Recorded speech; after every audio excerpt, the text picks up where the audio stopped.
vois. Tu sais, je suis le deuxième fils de ma mère. Et mon grand frère, qui est né à milieu de la mois avec mon grand frère là, il est mort. Oh. Et quand il est mort, moi, je me suis né. Et je me suis né pour avoir lui ce qu'il doit faire et moi-même ce que je dois faire pour lui faire ensemble et je le ferai moi-même. Je suis né pour ça. C'est pour cela, quand il y a une chose lourde dans notre tête, on ne regarde pas en bas. Oui. Et les ennemis, ils ont toujours en bas. Il y a une chose lourde sur ma tête. C'est pour cela que je n'ai pas le temps à regarder en bas. Il faut toujours regarder devant. Il faut aller Voilà. devant. Pas derrière, devant. Ce que je voulais, c'est amener la chose lourde qui est dans ma tête, de amener là où je vais la amener. Et ils ont vu ça depuis tout petit dans mon yeux et dans mes yeux.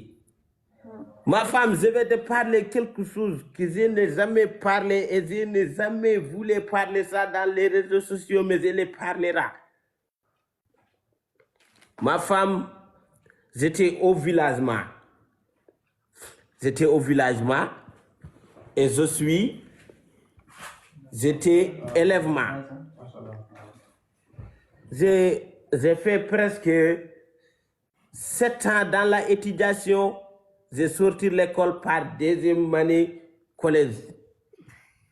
Tu sais, deuxième année collège? Yeah. J'ai sorti l'école par là-bas. J'ai devenu voleur de la poulet, mais j'étais enfant, c'est que je te parle là. Oh. J'ai devenu une voleur de la poulet, je me vole des poulets, voilà.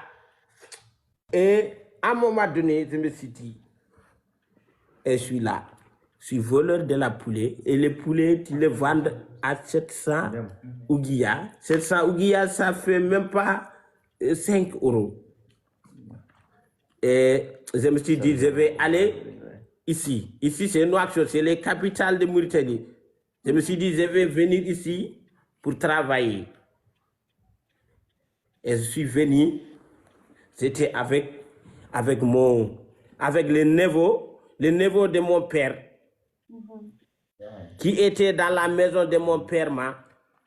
Je ne dirai pas son nom, mais les gens qui me connaissent ça.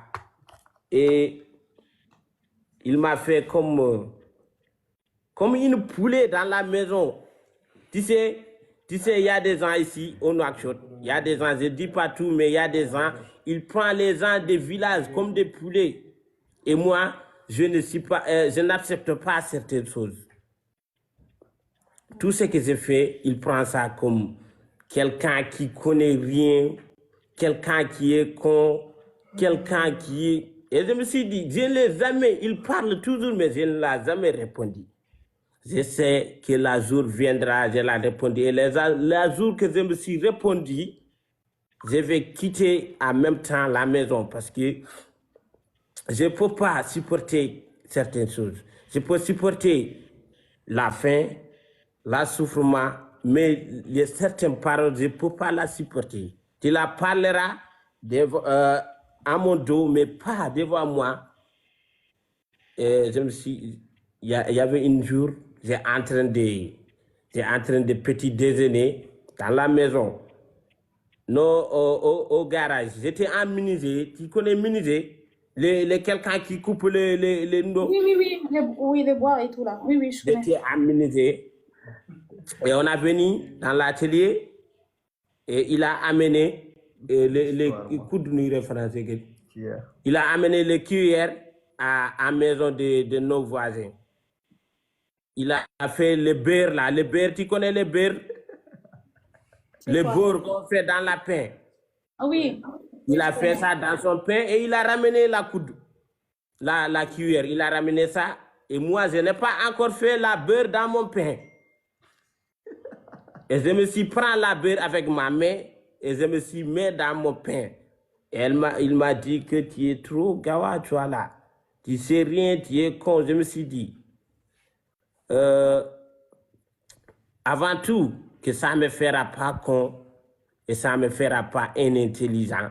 Parce que Dieu m'a donné la main pour l'utiliser. Ce n'est pas forcément que j'utilise la cuillère.